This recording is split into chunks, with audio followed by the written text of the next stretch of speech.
4 listes en présence à Manosque, avec primaire aussi bien à droite qu'à gauche. Manosque, 21 000 habitants, 13 500 électeurs et d'agricoles devenue une ville à vocation commerciale et industrielle. La campagne, courtoise mais animée. Louis Raffaelli, le maire sortant, RPR, 55 ans, marié, 4 enfants, médecin, a été élu maire en 88 à la suite de la démission de Jean Cabane. Cette élection, une inconnue, puisqu'il sollicite son premier mandat au suffrage universel. Le passé et l'avenir de la ville se rejoignent dans ses préoccupations. Tout d'abord, préserver le passé, c'est-à-dire le patrimoine architectural et culturel de la ville. Et deuxièmement, préparer l'avenir, c'est-à-dire se préparer à l'arrivée du marché commun, moderniser nos zones industrielles et créer des emplois, tout en conservant un cadre de vie qui fait notre qualité de la ville. Gérard Velin, UDF, 43 ans, marié, 2 enfants, expert comptable, tient actuellement le poste de premier adjoint ainsi que celui de conseiller général.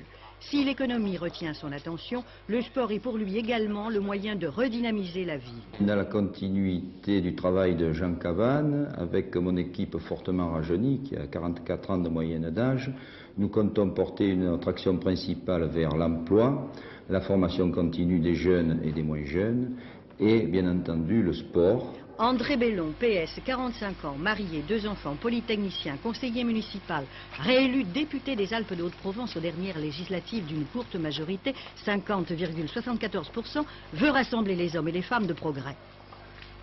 Manosque est à un tournant essentiel de son histoire. Elle doit s'adapter aux défis du moment. En ce sens, je souhaite rassembler les hommes et les femmes de progrès face à ces défis, et donc j'irai animer, développer dans ce contexte de solidarité notre ville pour tous. Robert Onde, MRG, 47 ans, marié, 4 enfants, vétérinaire, conseiller général depuis 1973, fut maire de Manosque de 77 à 80. Il mise d'une part sur le développement de l'industrie et d'autre part sur la qualité de la vie.